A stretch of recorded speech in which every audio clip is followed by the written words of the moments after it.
Illinois 87, UT Rio Grande Valley 73 in what Brad Underwood himself called a doo-doo performance. This is real. This is a real life thing that happened.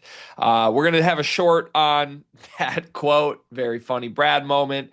This game was not all that funny or fun, I don't think. There were some good things for Illinois, but I think most Illinois fans watching this probably came away feeling the same way their coach did. That stunk. That was gross. And we let a bad team hang around for far too long in this. Let's just get to UConn. Very much that was hanging over this game. Let's just get to UConn. Did you feel the same watching this game last night? Do you think the players felt the same on that? I think the thing is, I'm not sure if the players felt the same on it, but I'll say this. I don't want to go as far to say like I'm disappointed with Illinois, but look, I said and I believe this to be true. Illinois is built to me to blow teams like this out. And the fact that they didn't, and the fact that also like when you look at the stats and how some of the things kind of transpired during this game, it just doesn't give you the best feeling. But speaking of best feelings, one of the greatest feelings I have is I still have $5,000 in my pocket this morning. Shout out to Rio Grande Valley, pulling down 11 offensive boards, by the way. Should have laddered those. Yeah, more than Illinois pulled in. Crazy. I honestly, in the moment yesterday, I thought about being like, if they hit 10, I'll give you 5,000. Damn it. God, I did not do that I was because close. yeah, somebody tagged me on Twitter. I'm sorry, I should give credit to you, whoever you are, but it was just like, gee whizzy, LOL, after they had like six offensive boards in the first 10 minutes. But hey, if you want to put that on me and say I cursed this team, I'll take it. But that was crazy. I will say they just shot like so many threes. It felt like a lot of those were just like weird long rebounds, which to your point in the preview was bound to happen, and I greatly underestimated it. Look, I don't know. I feel like you could accurately term this as a very uninspired Illinois game. Do you agree with me on that? Like across the board, this just felt flat. I'm not all that surprised it happened, given that UConn is 3 days away and given that they just played a game 48 hours ago. So is that just all this was? It was just an all around everybody's flat game? Yeah, I think so. Weird spot given the game. But also even given the weird spot and the look ahead, I might be taking it too far, but that performance was damn near unacceptable or semi-unacceptable. I think so. To give up 73 points to that team, and for it to be within 14 points, like I get it that it's a comfortable win, don't get me wrong. But the end result of it, um, you know, shooting a bunch of threes, not shooting well from three, still putting up 87 points. Maybe that's the one thing you can feel good about. You put up 87 points, you only shot 26% from three.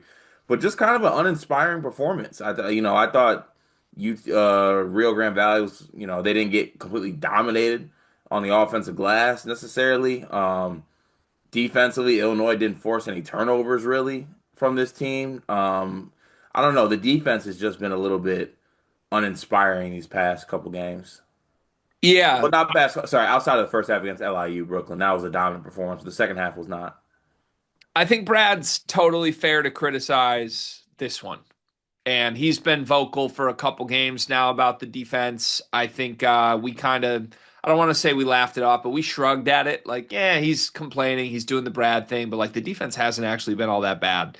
Eye test to me in this game, first game, I'm like, yep, defense was bad.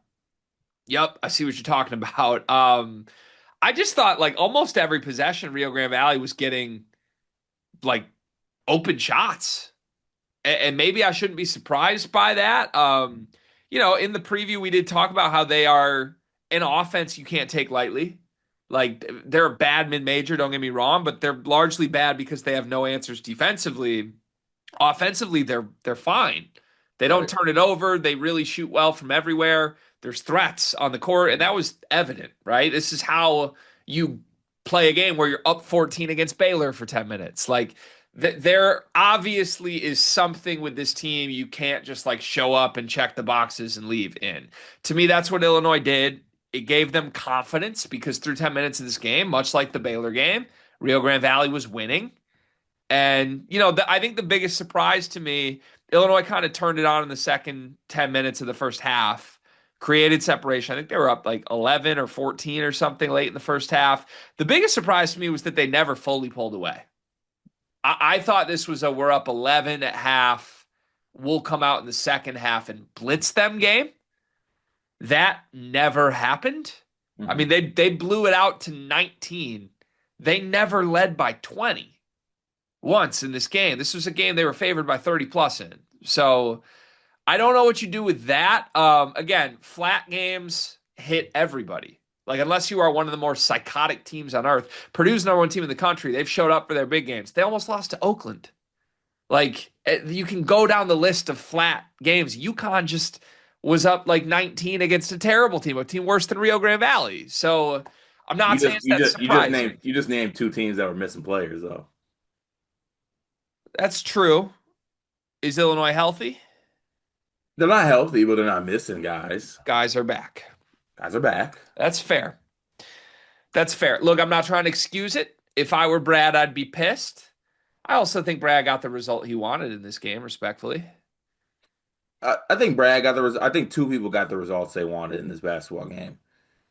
Brad and Andre. Yeah, we can talk through that in a second.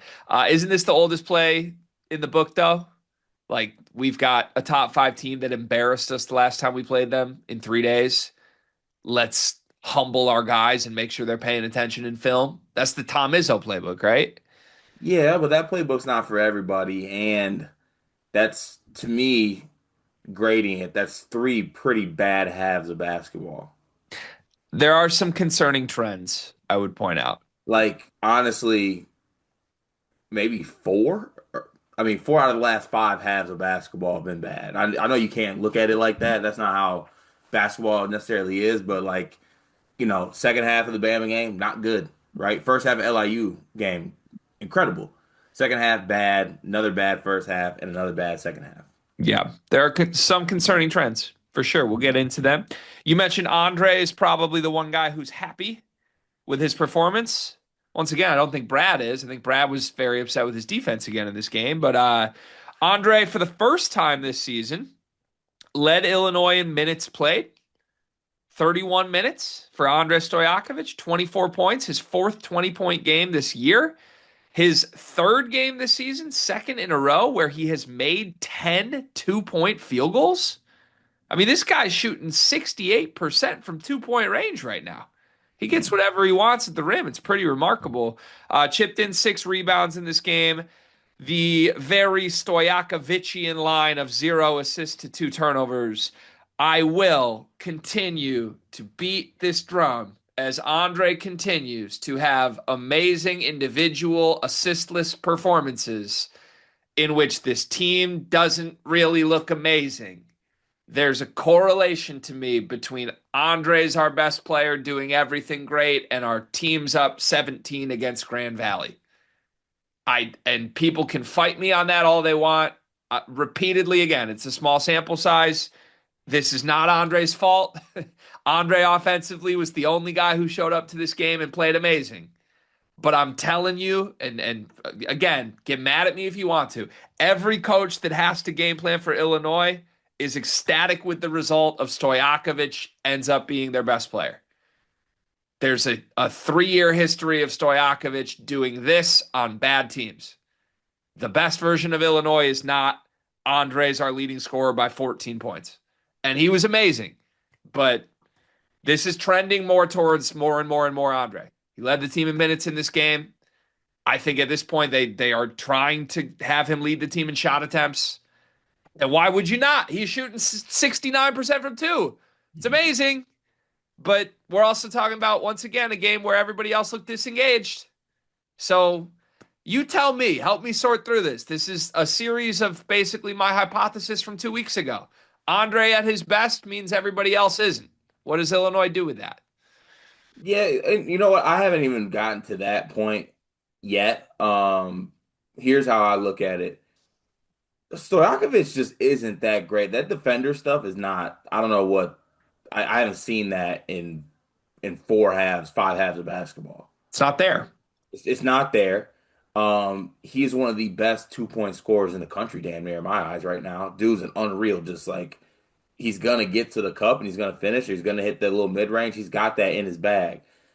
He's bad from the line. He's bad from 3-point range. I think he's up to like 23% on the year, 26%. He does rebound. I'll give him credit. He has 7 assists in 6 games and averages 2 turnovers a game. which is the scout.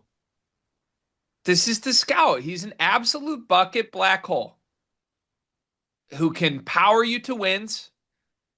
And he can also, like, if you want him to, he will get you 25. He could lead the country in scoring if Brad wants him to. But I really believe there's a correlation between everybody else gets disengaged and it affects them defensively. And I don't know what you do with it, but it's trending that way. Is it not? Like, how many times do we have to see this in a row to be like, oh, maybe there's something here where when Andre's the entire engine, everybody else is kind of checked out. Yeah.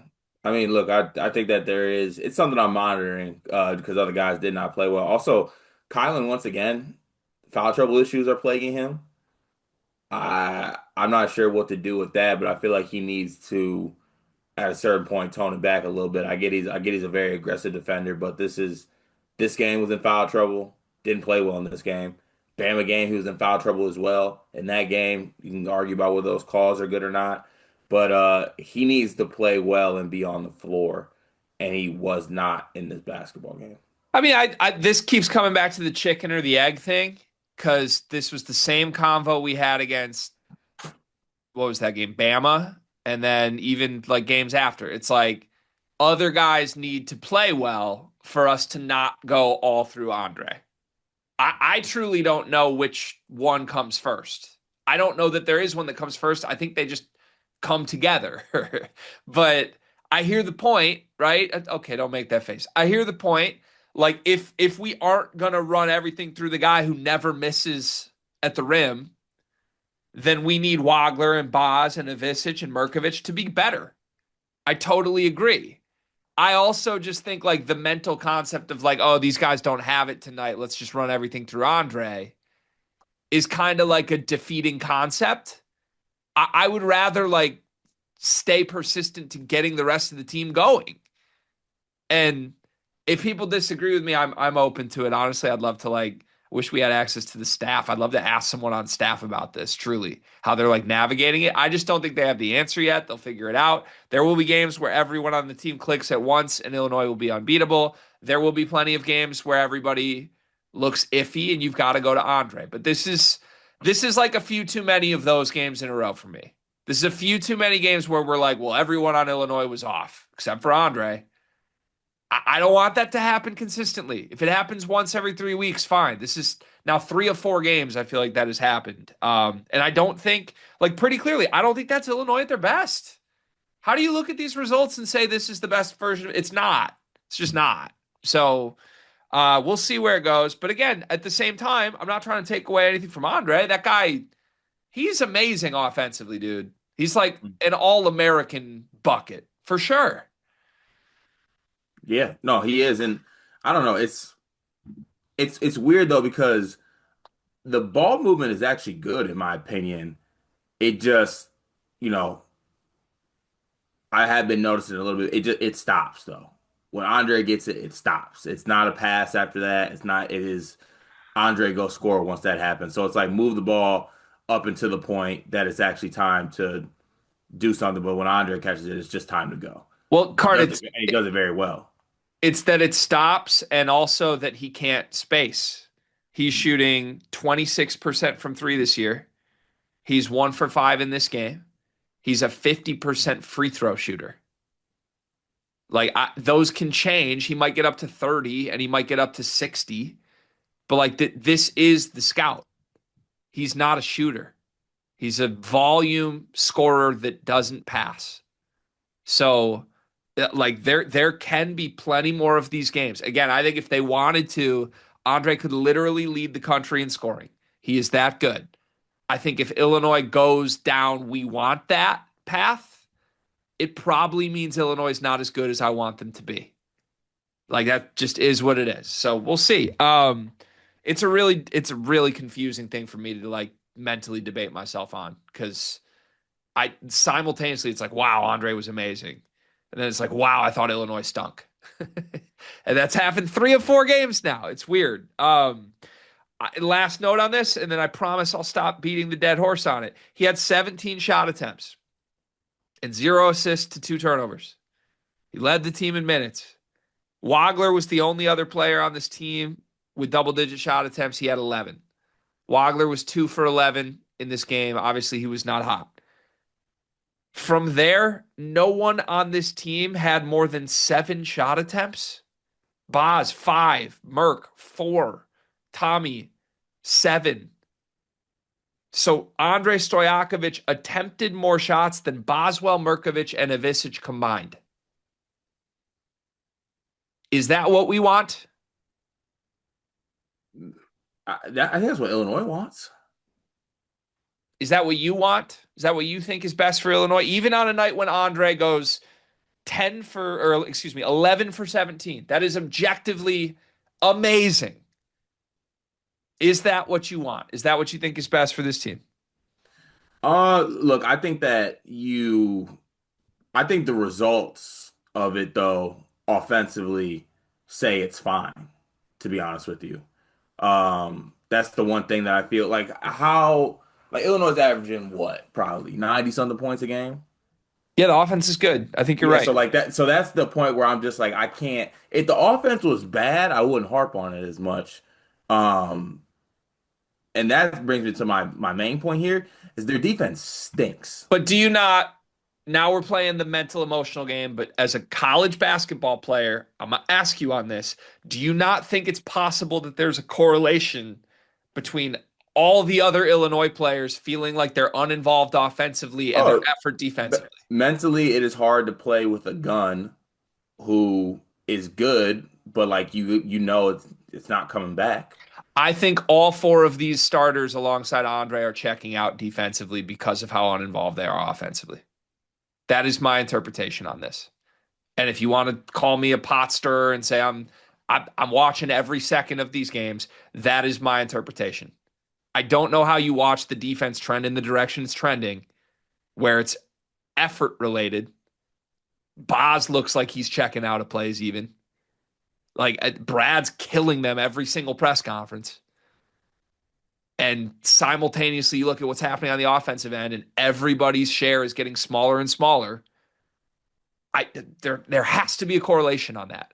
I'm sorry. And if that changes, if they snap out of it, we can talk about it. But I just feel like we're in such like a wow, that's random. Why is everyone looking disengaged defensively? You've played basketball before. It's a very natural thing to get disengaged defensively when you're not involved. And there's a lot of guys that aren't involved right now. Yeah, you should be like that though. Right. They need to grow up. I agree. But there's a lot of talent, a lot of personalities in this locker room, man. Yeah. And look, I think that there is something about it too when, to your point, the way that the shots are distributed, given how well guys are playing too. That's the thing. Like this is all happening with Big T getting back in the fold, Right. right? And by the way, does Big T shot look different to you? Um, Not really. No. Do you see something there? It looks like a little bit more like lungy. I don't even know if that's a real word, but it's a little bit more lungy than I feel like it was in the past. I don't know. It's just something I'm looking at. But um, I don't know. To your point, the one thing that I could say that's in point of your stance here too is that when I'm watching them on defense, it's a lot of communication type stuff, like bad pick and roll coverage. Merck was getting toasted in this basketball game defensively, by the way. Um, but it's everybody. I think they're bad in pick and roll. I think their drop gets destroyed. I think people don't fear going at anybody in the paint as much as you want them to fear going in the paint. And yeah, there was just a lot of like simple breakdowns where I feel like Grand Valley was able to get some pretty good looks from three in this basketball game. They knocked them down to their credit, but a lot of it was off just like simple defensive assignments and miscommunications that if you do that against good teams, you will lose. Yeah. I also do want to say this before we go further down this, and I promise we can flip to defense in a second. I think Rio Grande Valley deserves credit because I think they just played well. Do you agree with me on that? Like, I think they showed up and like this is a team that has some stuff offensively. They've got scorers. They shot 42% from three. They moved the ball really well. Like, you still got to show up against a team as big and talented as Illinois and make those shots. And they battled. They made them. They were up for the. This was you're gonna laugh at this. This was Rio Grande Valley's best shot. They threw their best shot, and Illinois let them throw their I best say shot. Illinois gave a conducive environment to have their best shot. For sure. Illinois said, hit me. It was open shots, like legit wide open. I'm honestly, they are very, very lucky that they only hit 11. I think Merck showed up and said, hit me. And Grand Valley was like, okay. And they went one by one up and hit him. And Merck just took them all. It was like, that's all you got. And then looked up, like, oh shit, we won by 14. Like that's what the Now night was. it looked like that for a little bit. Pretty much. Okay, you want to go more granular into defensive stuff before any player breakout things here? Yeah, it's bad. So what do they need to do? First of all, they need to do the little things. Simply put, like just awful communication. Guys looking like they're on doing different coverages. Guys look like they're doing different plays. The number of wide open shots I saw in that game, I understand why Brad was as mad as he was. It was just open look after open look. Simple pick and roll coverage was terrible in this basketball game. Um, Also, like to keep it a buck here, just don't really have they don't really have the hogs defensively. They have Kylan. What do you mean there? They have Kylan. Does that mean defensive minded players? Does that mean defensive capable players? What do you mean by they don't have the hogs? They don't have I don't know his defensive mind. I would say a mixture of defensive minded and capable. Okay. Almost want to go guy by guy through that because I think they've got capable defenders. Who Like, would you constitute on this team as a good defender? I think Boz is a great one who to me was very disengaged in this game. I think Stoyakovich has the skill set, like athleticism, and we've seen moments. I know we were like killing Andre, like he's been a terrible defender. I mostly agree with that. He also had moments in the Texas Tech game where he was hella disruptive. Like he won them that game partially on the defensive end late in a very close game. Who's he checking? An All American. No. That was Kylan. He got switched on to Christian a little bit late. I think he might be a Texas Tech role player merchant. Okay, possible. I like that take actually. Possible. I think there's a lot of guys that I would constitute quote unquote good defenders because they have positional size. Like to me, Wagler appears to be a plus defender already, even though he's not that strong, just because he's massive. He's 6'6" and really long, and he's bigger than whoever he's guarding, and he can be disruptive and he's smart. Um, I'd be curious for your thoughts on Mert, because I think you probably have watched his defense more closely than I have. I do think Brad's right that something's been missing from Merck for a couple games now in the I don't want to say effort category, but it's not clicking for Merck right now on all facets of the game. And then Big T, you know how I feel. I don't think Big T is a great individual defender, but he can anchor good defenses just by being who he is and being big in the scheme. So then you get to the bench like Ben, bad defender, Zvonimir, shot blocker, but also erratic, crazy defender, Petrovic, non-defender, Davis, non-defender. So if you're looking for anything off the bench from defense, it's Brandon Lee, who Brad can gas up all he wants. He played 6 minutes on a night where Brad was desperately searching for defense. Um, to your point, some of it's personnel related as you go further down the list. But to me, that starting lineup, Boswell, Wagler, Stoyakovich, should be very good defensively. So, in conclusion, Illinois' defense is big and capable. You want to say it then? What does that mean? If they're having these issues, what does that mean? If you can be as big and capable as you want, you gotta check because to me, what I'm seeing right now is teams are having the realization like, oh, this team is big. Okay. Like I'll do a pick and roll. They're gonna do drop coverage.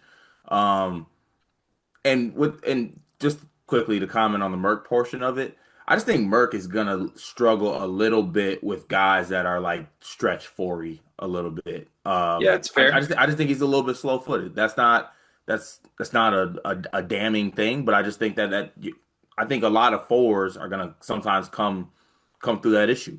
I'm a Michigan State fan. Jackson Kohler is going to have that issue on the defensive end. I just think that Merck is a little bit heavy plotter, slow footed.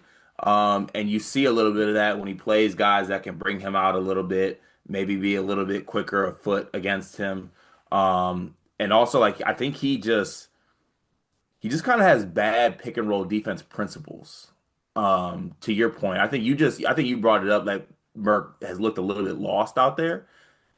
I see it a lot on the defensive end more. But to your point, if there's somebody who is feeling like on the offensive end they're a little bit lost, it might be affecting their defense. Merck might be the number one candidate for that. Yeah, I do just, and I'm beating the dead horse again. I just really strongly do believe there's a correlation here between all of these really talented players not really getting going offensively and letting it affect their defense. That absolutely happens with individual guys sometimes. To me, it's happening with the entire Illinois team right now, outside of Stoyakovich. I think it's visibly happening right in front of us. Everyone is checked out offensively, and it's leading to mistakes defensively. They got to fix that. I think they can fix that because I think we have seen the Illinois defense be very disruptive this year. That's the best part of this. Yeah, Fixable issues. I think it's very fixable. They got to fix it, but it's very fixable.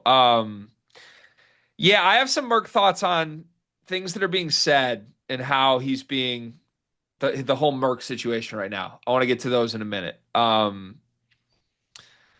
feel like I had one other thing on the defense here quickly. Part of this is by design. I just want to say that we were discussing this in the Discord a little. They only had 4 turnovers. Rio Grande Valley did. And I think it was War Chant in the Discord who was like, that should never happen against Illinois. We're playing a Rio Grande Valley. We've got to be more disruptive than that. That's not the scheme at all, right? Illinois, basically every year under Brad Underwood, has not been a turnover forcing defense. It's not what they want to do at all. Like, literally, the whole game plan here is just be big, affect shots with our size, and then rebound the ever living piss out of the ball. That's the scheme. So in this game, to me, I thought UT Rio Grande Valley was just kind of bombing over them. Like, they shot a lot of threes. They shot 26 threes, made 11 of them. They still didn't do a ton at the rim. They only shot 38% from two. This was just a team that can shoot, bombed your size. And I thought they beat your guards off the dribble a lot and generated good threes. That was the biggest issue. But I didn't come out of this game like, damn, Illinois should have been, forcing more turnovers because that's not the scheme to me. They could have been more disruptive. I don't know that it would have led to more turnovers. Does that make sense? No, that makes sense. And look, I think that maybe you look at Illinois and you're like, oh, they're so big and they're so like athletic that would force teams into turnovers. But I just don't think that's what they're trying. I just don't think that's what they're trying to do. Which honestly, good segue to my next question. What are they trying to do defensively? Be big, 4 shots, win rebounds. That's the scheme. Like Okay. they can switch things. So basically they're just, we've got how many guys outside of Kylan at all times, we have between 6'7" and 7 feet on the floor. So you're setting a ball screen, we'll just switch it. Good luck. Good luck getting through our massive team. We're gonna force shots and we're gonna rebound. That to me, that's the entire scheme. Okay. Yeah, and look, and hey, it can work when you're that big and you're that athletic. I'll say that, but um, I will say this: this is a difference on the profile that I am monitoring. Pretty much every Brad Underwood team at Illinois has been elite at limiting 3-point attempts. mhm. Every single Underwood team before this year has ranked within the top 100 in 3-point volume limiting. The last 3 years, they've been downright elite at it. Last year, they were third in the country at preventing 3 point attempts, seventh the year before, 16th the year before, eighth the year before that. They've been elite. It's been the defining trait of this team. This year, they're not doing that. 168th in the country in 3 point volume limiting. So I don't think Brad changed his desire defensively. Now, it's also Cam Crocker year one. So maybe I'm wrong on that. See, I I'm with that, but also I feel like teams that are attacking Illinois are like coming off that drop coverage pick and roll, and they're honestly just like, oh, I'll shoot this three Yeah, instead of getting in the mid range. They're like, oh, this is especially like stylistically the teams I'm playing. Alabama was coming off there like, oh, this is great. right. Hell yeah, drop, sweet. All right, cool. I'm gonna shoot this, or I'm gonna go to the cup and I'm gonna kick out for a 3-2. Um, which listen, like I said, I get the scheme, be big and rebound. That's a good scheme. I'm not even over here trying to just completely eviscerate a top 25 defense in the country. I understand that, but They didn't I, play like it this game though. Like it's fair to eviscerate after this game. it is fair to eviscerate after this game, and also, you know, given the last three games, to be honest with you, just the amount of buckets that they've given up. Yeah. Yeah, I just think to me it's really just principles and communication. Like you shouldn't be able to just drive and kick and get an open shot. And I think you're able to do that with Illinois when you're playing them a lot. I suspect what I'm saying about 3 point volume might be a Crocker thing, by the way, because I looked it up. Colgate's never been good at limiting 3 point attempts. Hmm. So if Crocker's running this defense, my guess is some philosophies have changed here. I don't know if those are good philosophies to change. Like I would want my defense limiting 3 point attempts the way Brad's have historically. So we'll see. Throw it in the hashtag monitor category here. Last thing on the defense for me right now. Maybe two more quick things on the defense right now. How much of this does Kylan need to own? Because I will say, out of everyone on this team, I honestly would argue Kylan was probably the loudest issue defensively in this game. Hmm. Like there were a couple visible like lapses from Kylan that I just don't think are usual. Yeah, it was unusual, and Kylan's the leader of this basketball team. Kind of where That's I'm at with this. He's It's the like, leader of this team, and you know, as much as I want to get mad at everybody else, it starts with him. He's the point guard. He's the leader. He's the point of attack defender. He's the best defender. He needs to lead and play by example, and he did not do that in this basketball game. And to be honest with you, I think a lot of players on this team do look to Kylan for that leadership and that energy. And I feel like they played like their point guard and leader played in this game. that's what I would say, and it's probably harsh, but also it's harsh for a reason. We just did a segment yesterday on the pod or this morning on the pod where we said Kylan's a first team All Big Ten guy through 3 weeks. If you're going to be that, you can't take a night off and just have effort or mental locked in issues defensively. We Yeah. called them the Don't best defender in the country. don't score, don't shoot well. We get that. That's hoop. But it was visible that it kind of seemed like he wasn't fully into it. Right. Which, if they're going to be a national championship worthy team, which is what I believe they can be, that can't happen, no matter who you're playing. That's not the standard. And that's maybe top of my list right now on like, oh shit, am I wrong about this Illinois team? Oh Like, no. I'm not jumping off. I'm not jumping off. I'm But not jumping off either, but fucking Twinskies, man. that's the more and more this becomes the Andre and Kylan friendship show. I'm back in the boat of like, wait a second, the guy who like the guy that there's been like publicly known motivation issues is the leader of this team. The guy who has a 3 year reputation of always playing losing basketball is the on-court leader of this team. Listen, we're supposed to be fighting. We brought in a million Balkans and we're playing through the Twinskies on both ends, and the defensive Twinskies not guarding. Just how The you feel with me and offensive Riley? Twinsky doesn't pass. Just how you feel with me and Riley? I I bet you David Mirkovich feels the way I feel with you and Riley right now. That's what I think is going on. I feel like I had one more thing on the defense. What was it? What was it? What was it? Am I gonna remember it? Am I gonna remember it? I don't think I'm gonna remember it. I'll remember it. I look. There's every chance in the world that they win this game against Connecticut. I'm not trying to throw this out there in the world, but so help me God on everything I love. That's one of the best offenses I can see that's run. I'm talking about screens, execution, elevator screens, floppy, down, like down screens, all every set you could think of. They're not gonna keep you locked into. They ain't gonna play fast. You're gonna have to guard that shit for a long time. And if you're having trouble keeping the mental fortitude to stay strong on the defensive end when you're playing Rio Grande Valley, it's going to get ugly against UConn Yeah. quickly. Yep. Agreed. So, and they're not eating turkey either. Agreed. So it's it got to be better. Yep. They will Okay. be. They will be. Player specific stuff. Andre was amazing. I feel like we covered that at length. Wagler struggled with his shot. Do you have anything there? I thought he just missed good shots. Probably just missed shots. I got no issues with his performance. I liked the fact that he got 11 shots. He was the only guy that seemed heavily involved. He just couldn't make anything. Yeah, I had no issues with it. Those nights are going to happen sometimes. That's okay. Kylan. Back to I have more issues here.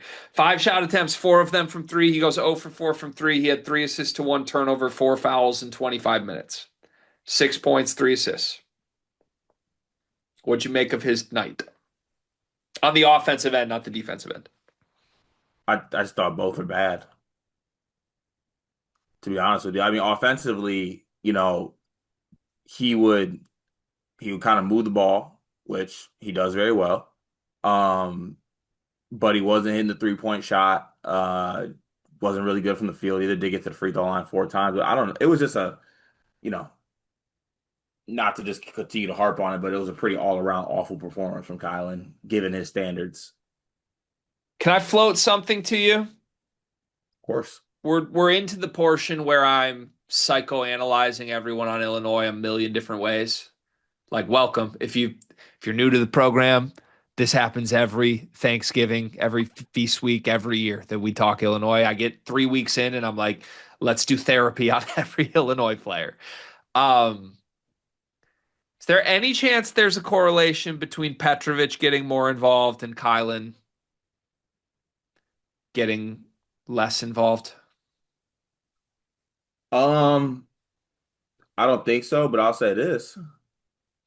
The thing that separates Kylan and Petro is Kylan's physicality and his defense. So if you're not going to do that, then there's probably makes for it. I mean, obviously Kylan over Petro 10 times out of 10, but that conversation gets made easier if you're not going to check and give effort and be good defensively. Because I'll tell you one thing, Petro didn't have any type of issues energy wise in this basketball game. He was a Yeah, spark plug. He was everywhere. Petro was amazing offensively. Brad had some interesting quotes about Petro we can discuss in just a moment. But just to wrap the Kylan portion of this little dynamic here, I wonder if that's mental at all for him. Now, I look at and the box score tracks with my eyes. I don't feel like I watched Kylan and Petro together all that much in this game. Felt like Kylan had foul trouble and only played 25 minutes. So Petro played 16 minutes, and most of them were when Kylan was in foul trouble. There's probably a correlation there between like Petro got more minutes and Kylan was in foul trouble. Um, this could just be an off night for Kylan. Damn, I'm going through at night. I can't make my shots. I'm in foul trouble. Shit. Like that, those happen. So I don't want to overreact to it. But the more I watch it, like I do wonder, okay, Petro was out the first 4 games. In those games, reminder that Kylan basically operated as this team's point guard and spit out 10 points and 5 assists to 1 turnover, 31 points and 3 assists to 1 turnover, 22 points and 3 assists, 23 points and 4 assists, 22 points and 7 assists. He looked like one of the best guards in the country, and Kylan was a point guard for a couple years.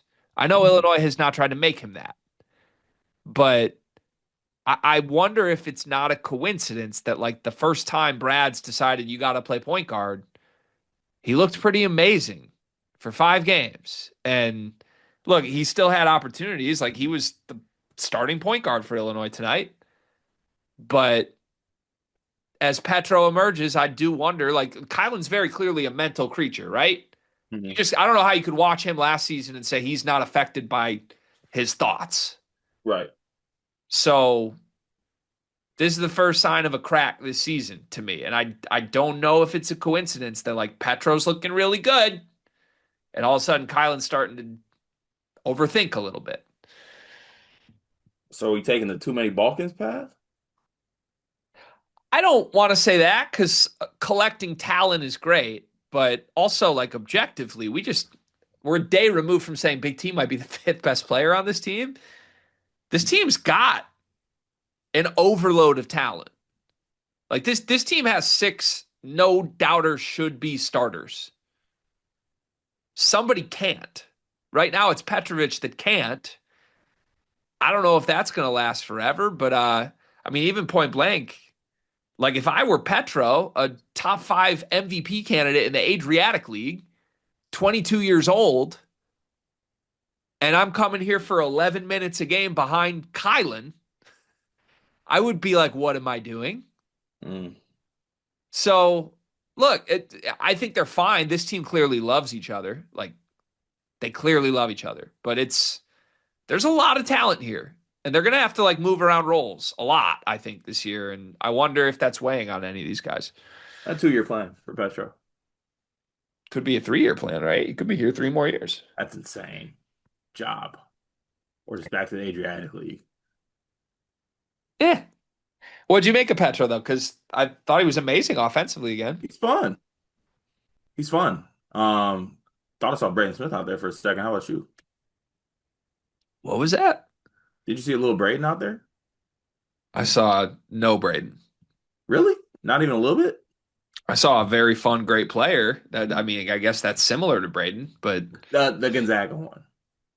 oh, Yeah. the But he's a one, good player. the one Fun. that's beat out by Mario Saint Superi.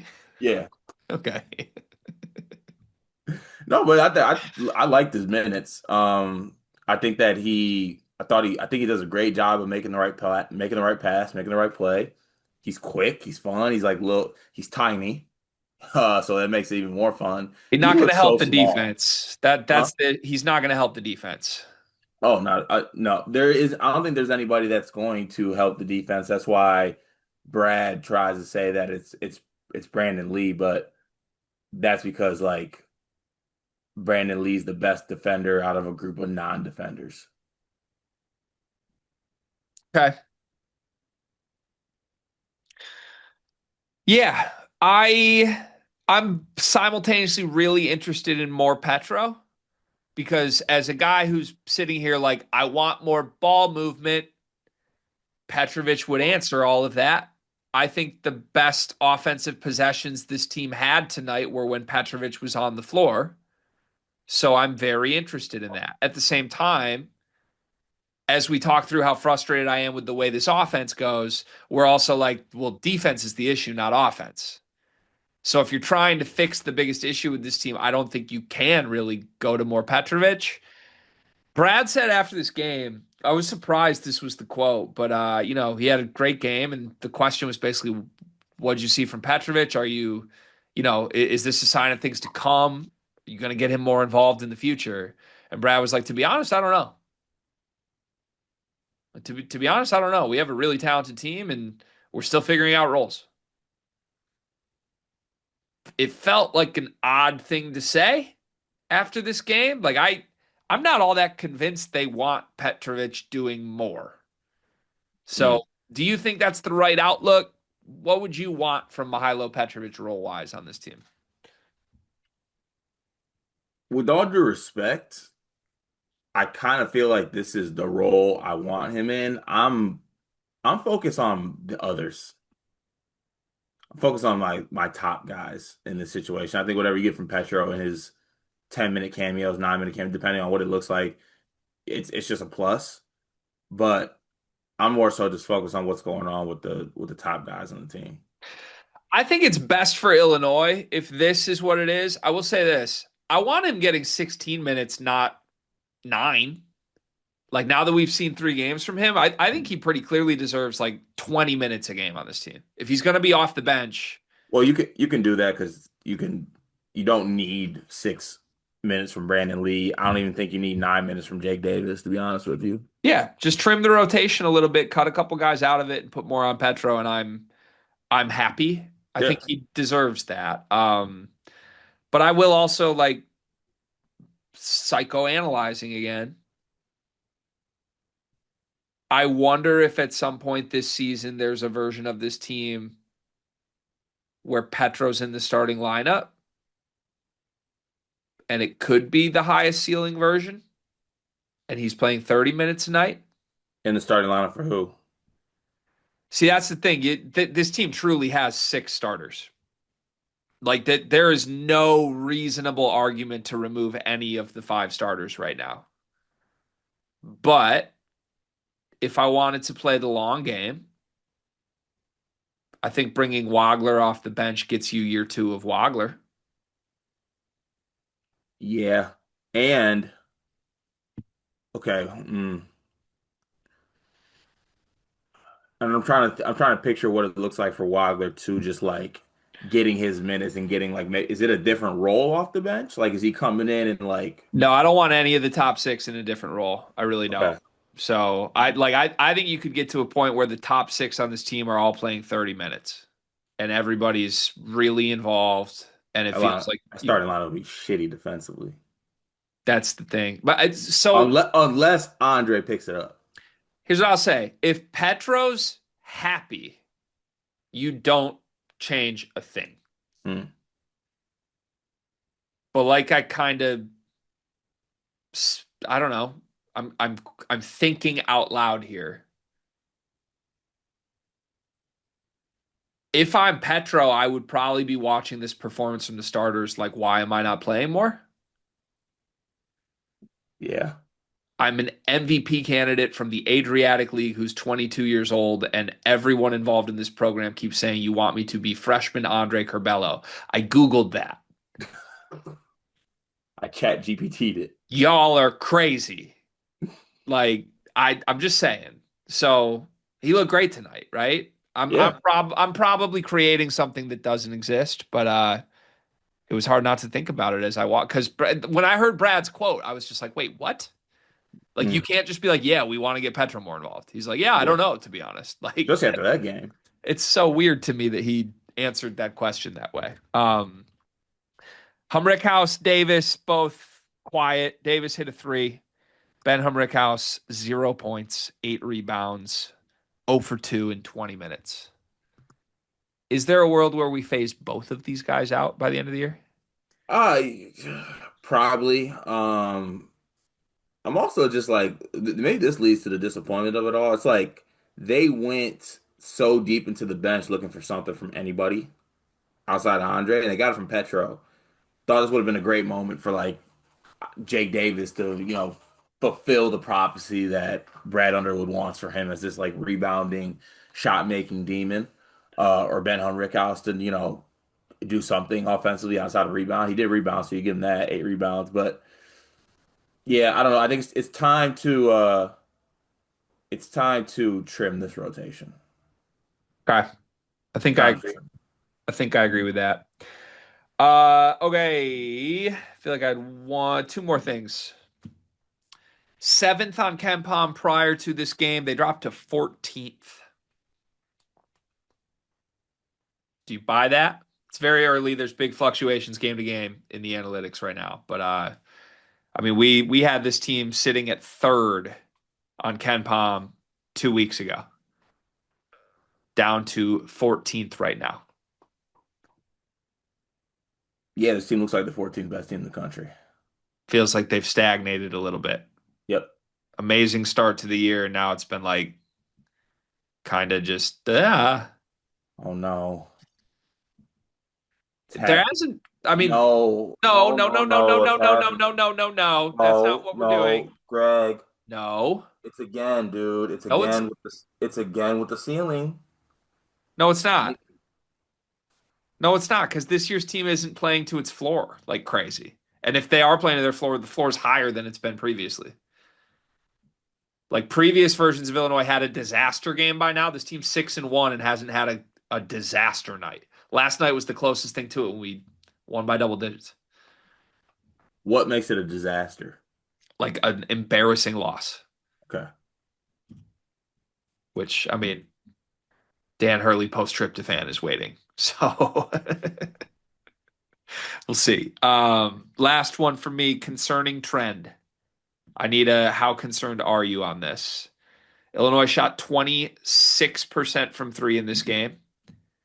A game ago, they shot 31% from three. Alabama game, they shot 34% from three. Colgate, they shot 29% from three. Texas Tech, they shot 31% from three. Florida Gulf Coast was 35% from three in game two. That was the best performance they've had. They shot the lights out night one on opening night, 46% from three. Six consecutive games at 35% or lower. Five consecutive games at what, 32% or lower, I believe? No, 34 against Bama. Are you worried about the shooting at all? I just think that's what this team is. I think they're like a 35. I think that's the ceiling, like a 35% shooting team. Which is good. Last year's team shot 31%, 35 would be great. Yeah. On the season right now, they're at 34, but I mean, that one game's holding the weight a lot. Yeah. I mean, I wouldn't even call it a concern. I just think this team's not they can't shoot. Boz is down to 33%. He is one, no, excuse me, two for his last 16. Yuck. That would be the scary one to me. That's once again. For this goes back to Kylan. There's a lot on his shoulders. Actually, Cart, okay, sorry. Quick, can they shoot check here? Starting lineup: Andre Stoyakovich, 26%. Keaton Wagler, 32%. Kylan Boswell, 33%, but two for his last 16. David Mirkovich, 30%. So you have four 32% shooters right now around a hobbled Big T Not ideal. as Andre goes one on one for 17 shots a game. Not ideal. But offense isn't the problem. Start hitting shots and we can do less Andre 1 I miss the if you ain't ready to score 100, get out of State Farm days.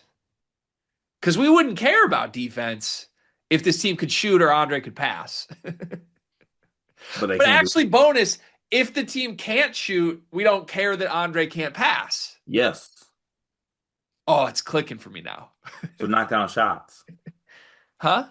Knock down shots. No, we don't need to. Oh, If we're playing through Andre, we don't need shooters. what do we need? More Andre attempts? We just Andre needs to score, and he's doing a great job. We're winning. So let's get that up to 25 attempts. I think if the rest of the team is going to shoot sub 32% from three around him, there is no reason for him to ever kick the ball out. That sounds enjoyable. I think I'm seeing the vision now. I think I'm out on this team. No, I'm still so in on him. I'm doing this for their own good. This is me sacrificing myself, sacrificial bull, one might say, so that they can beat UConn. Nobody, I'll go out, and they'll win. nobody is calling you the sacrificial bull. Why? A variety of reasons. Illinois, congrats on a 14-point win. Thank you for Sacrificial elephant? thank you for surviving me psychoanalyzing every player on this team for 60 minutes.